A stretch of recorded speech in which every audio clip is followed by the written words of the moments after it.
민주당이 당헌 80조 개정 문제로 찬반 논쟁이 뜨거웠는데요. 오늘 중앙위원회 재투표로 당헌 개정 수정안이 최종 확정됐습니다. 지금부터 최고위원 후보로 나선 정청래 더불어민주당 의원 연결해서 당내 여러 현안에 대한 입장 들어보겠습니다. 의원님 나와 계십니까? 네, 안녕하십니까. 정청래입니다. 예, MBC에서 또 이렇게 인사하니까 새삼스럽네요. 어떤 일입니까? 대타입니다, 대타. 네네네. 예. 오늘 인터뷰 성실히 응해주시기 바라고요. 네, 대타로서 홈런 날려주시기 바랍니다. 감사합니다. 자, 이번 주 이제 일요일이면 민주당 네. 전당대회가 마무리됩니다. 지금 계속해서 1위를 달리고 계시는데 최고위원 네. 투표 현황 이게 마지막까지 유지가 되리라고 보십니까? 어떻게 보세요, 판세? 저는 불안불안 조마조마 간당간당 1등이에요. 예. 실제로 1, 2등 차이가 권리당원 40%가 적용되는 데서 3% 앞설 뿐이거든요. 예. 그럼 0.4를 곱하면 1.2% 앞서고 있는 거예요. 예. 그래서 제 마음도 흔들리는 갈대고 1등과 2등이 흔들리는 갈대처럼 섞여서 흔들리고 있습니다. 예. 그 대의원 투표의 향방은 어떻게 보십니까? 대의원 투표는 제가 그리 좀 많은 편은 아니에요. 아시다시피 국회의원들과 지역위원장들이 핸들링을 하는 게 입김 작용이 가능한 대의원표인데 예. 우리 사회자께서 아시다시피 국회의원들이 그렇게 저를 썩 달가워하지는 않습니까? 그래서 쓴소리 많이 하고 예. 그래서 대의원표는 상당히 고전할 것으로 저는 예상을 하고 있습니다. 그러면 권리당원 투표에 기대하시는 거예요? 오늘 이제 끝날 것 같은데요. 예. 내일 발표되는 서울과 경기 지역 권리당원에서 좀 넉넉하게 앞서지 않으면 실제로 1등이 물 건너갈 수도 있다. 이런 마음의 각오를 하고 있습니다. 여론조사는 끝났습니까? 아니면 한 번 더 남았습니까?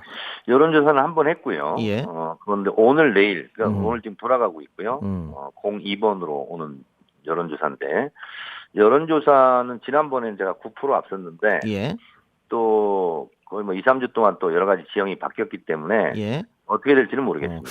그러나 대체적인 판세는 여론조사는 정청래 의원이 압도적인 거 아니냐, 이런 이야기가 많더라고요. 이제 저는 우리 사회자가 잘 아시다시피 제 표는 분산이 되고 있고, 예. 전대 이후에, 그리고 상대방 2등 후보는 집중이 되고 있고, 예.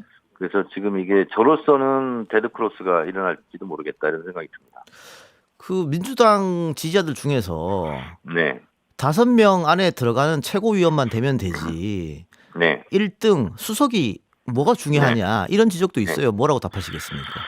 제가 7년 전에 그 최고위원 2등을 했었습니다. 문재인 당대표 시절. 예. 그때도 똑같은 꼴이었거든요. 제가 전 분야 1등을 다니다가 정청래 될 거니까 찍지 말자. 그래서 이제 2등으로 내려앉았거든요. 예. 그래서 결국은 이제 여러분 기억하시다시피 끝내는 이제 분당 사태까지 갔고 저는 그 과정에서 당직 자격 정지 1년 징계받고 그 여파로 공천 탈락 컷오프까지 하지 않았습니까? 예. 그래서 1등 최고위원, 수석 최고위원이 당원 당규로 규정된 건 없더라도 영향력 면에서 좀 필요하고요. 김용민 전 최고위원 말씀에 따르면 최고위원들 사이에서 반장 역할, 어떤 의견을 모아가는데 중요한 역할을 한다. 이렇게 생각을 하는데 또 제가 이렇게 주장을 하면 또 욕심쟁이라고 그럴 수 있으니까 예. 그냥 저는 우리 당원과 지지자들이 선택하는 대로 저는 존중하고 수능할 생각입니다. 알겠습니다. 결과를 함께 기다려 보죠. 네네. 자, 민주당이 오늘 중앙위원회 재투표를 통해서 당헌 개정 수정안을 최종 확정했습니다. 80조 그 이야기죠? 그렇습니다. 한 10가지 정도를 이번에 이제 수정을 하는데요. 입법 미비된 사항은 반드시 입법사항을 해제해야 되지 않습니까? 예. 그러니까 당헌 당규도 여러 가지 그동안 미비됐던 거, 예를 들면 시도당 위원장이 중요한 직인데 이 부분에 대한 개념 규정이 없었다는 거예요. 그러면 시도당 위원장 협의회 이런 것도 당헌 당규에 넣자. 이런 부분이 이제 미비됐던 부분이거든요. 그래서 대부분 다 미비됐던 걸 보완하는 거고, 잘 알려져 있는 당헌 80조는 저는 이것은 사실은 봉합을 했는데 절충해서 폐지해야 된다 이렇게 보거든요. 예. 그러니까 솔직히 말씀드려서 이재명 방탄용이냐 그게 아니고요.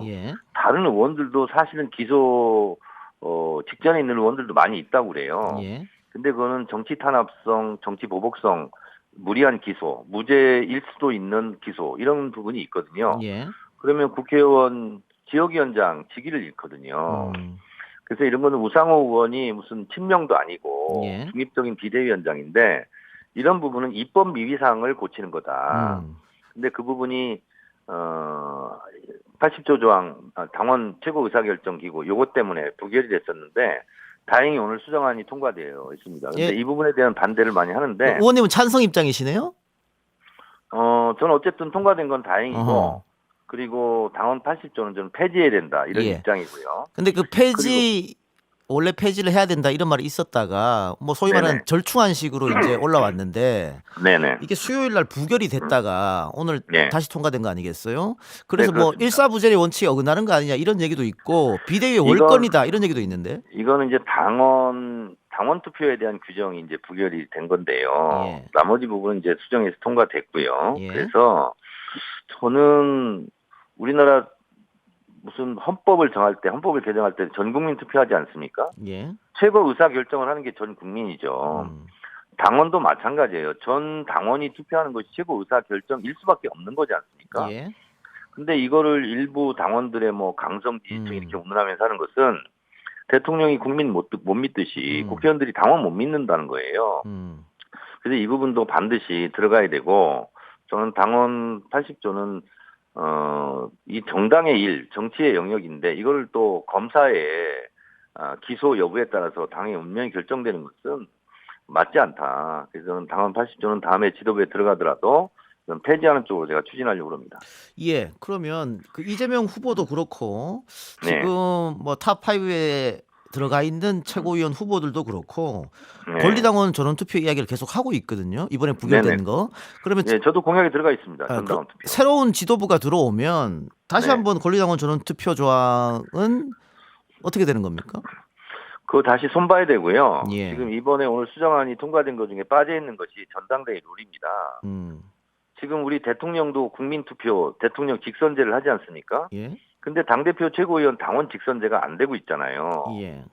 그래서 이 전당대회 룰도 당원이 주인되는 정당을 만들려면 예비 경선에는 왜 권리당원들이 전혀 관여를 못하고 노터치 상태잖아요. 예. 이게 잘못된 거예요. 민주정당이라고 보기가 좀 어렵습니다. 그래서 전 당원이 주인 행사를 할 수 있는 그런 전당대회 룰부터 저는 제일 먼저 뜯어 고쳐야 된다 이렇게 생각합니다. 알겠습니다. 자, 전당대회 이야기를 저희가 하고 있는데 네. 지난번 전당대회에서 이낙연 대표가 대표될 때 네. 60% 정도 얻었거든요. 네네. 지금 이재명 후보가 80% 가까이 얻고 있는데 네. 김대중 총재 이후로 전당대회에서 이렇게 압도적인 표를 얻었던 후보가 있을까 싶어요. 역대 최강이고요. 예. 그 제 기억으로는 김대중 대통령도 70%대가 제일 많았던 것 같아요. 예. 근데 이재명 후보 같은 경우는 굉장히 이례적일 정도로 예. 압도적인 지금 표가 나오는데 김대중 대통령 때 뭐 사당화 논란이 있었습니까? 그리고 이낙연 대표 때 사당화 논란이 없었잖아요. 예. 오히려 이렇게 지지받는 당원과 지지자들이 전폭적인 지지를 받는 걸 가지고 마치 무슨 소수계파라든가 사당화라든가 이렇게 말하는 것이 그 80%를 지지하는 당원과 지지자들에 대한 모독이다 저는 이렇게 생각합니다. 그럼에도 불구하고 전체적으로 낮은 투표율 또 호남에서 특히 낮은 투표율 이걸로 문제 제기한 분도 계시긴 하더라고요. 투표율은 높으면 좋죠. 예. 그런데 이해찬 대표나 추미애 대표 때 그 투표율이 더 낮았다고 그래요. 그래서 이재명 당대표 뽑는 이번 전당대회만 특별히 낮은 게 아니거든요. 근데 그때는 뭐 낮은 투표율 가지고 사실 문제 삼지 않았습니까? 예. 근데 이재명 당대표 되려고 하니까 압도적 지지율이 아하. 나오니까 뭐래도 흠집내야 되겠다. 아, 흠집내기 일종이다. 이런 생각으로 그렇게 언론이 프레임을 잡고 가고 있는데 거기에 대해서 당내 인사들이 같이 부안해동하는 것은 굉장히 안타까운 일입니다. 예. 그 송갑석 후보가 이재명 후보가 4명의 최고위원 후보와 함께 다닌다. 줄 세우기다. 네. 여기 아마 정청래 네. 후보도 들어가 있는 것 같은데 네. 어떤 답 네. 주시겠습니까? 이런 이야기에? 우리가 총선 대선 유세할 때도 사람들 많은 데 가서 하잖아요. 예. 사람들 없는 산이나 바다가 가서 할 수는 없잖아요. 아니 유권자들이 많이 몰려 있는데 거기 가서 자기 어필하고 지지호소하는 게 뭐가 잘못입니까? 그리고 그 안 오시는 후보들 못 오게 한 적이 없고 오면 다 발언 기회를 줘요. 지난번에 예. 서울 이재명 토크쇼에 서울시당 후보로 나간 김영호, 전해수건 다 와서 발언했어요. 예. 그러니까 거기 안 오는 사람들이 그 출마자로서 저는 바보 같은 예. 일이다 알겠습니다. 이렇게 생각합니다. 그 당내 뭐 반명 혹은 비명 인사들 중에 이재명이 네. 당대표 되면은 공천 학살이 일어나지 않겠느냐 이렇게 우려하는 분들이 좀 계시는 것 같아요. 오늘 우상호 비대위원장이 시스템 공천이기 때문에 그럴 일 없다 이렇게 이야기는 했습니다만.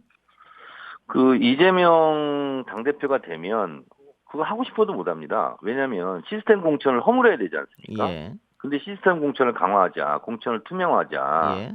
그렇기 때문에 오히려 이재명 후보를 욕하고 비판했던 분들이 혜택을 받을 가능성도 대단히 높아요. 예. 오히려 더. 그래서 전당대회 때 비판하는 차원에서 얘기는 그렇게 할 수 있겠는데 제가 봤을 때는 오히려 더 그분들이 더 안전할 것 같은데요. 알겠습니다. 의원님 시간이 없어서 네. 마지막으로 하나만 더 여쭙죠. 네. 여당에서 정청래 의원의 과방위 네. 운영을 문제 삼으면서 사퇴 네. 권고 결의안까지 이야기를 했어요. 이 네. 과방위 갈등 어떻게 해결하실 생각이십니까? 그 사퇴 권고안 검토하지 마시고 직접 내셔라. 제가 잘못했으면 예. 빈총 가지고 엄포만 놓지 말라. 제 이런 입장이고요. 예. 과방위 열차제가 기관사로서 항상 정시에 출발하고 정상 운행 중입니다. 열차 제 시간에 안 오고 열차 기다려라. 열차 세우면 되겠습니까? 저는 열차 기관사로서 그렇게 할 수는 없고요.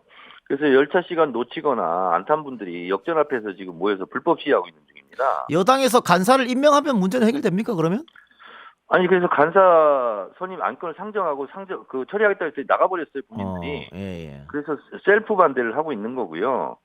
그 불량 학생들이 무산 결석했다고 해서 수업을 안 할 수는 없지 않습니까? 예. 그리고 수업에 안 들어온 불량 학생들을 나무래야지 진도 나가고 있는 선생님이나 기관 열차 운행 중인 기관사를 나무래서는 안 되죠. 예, 알겠습니다. 의원님 오늘 말씀 여기까지 듣죠?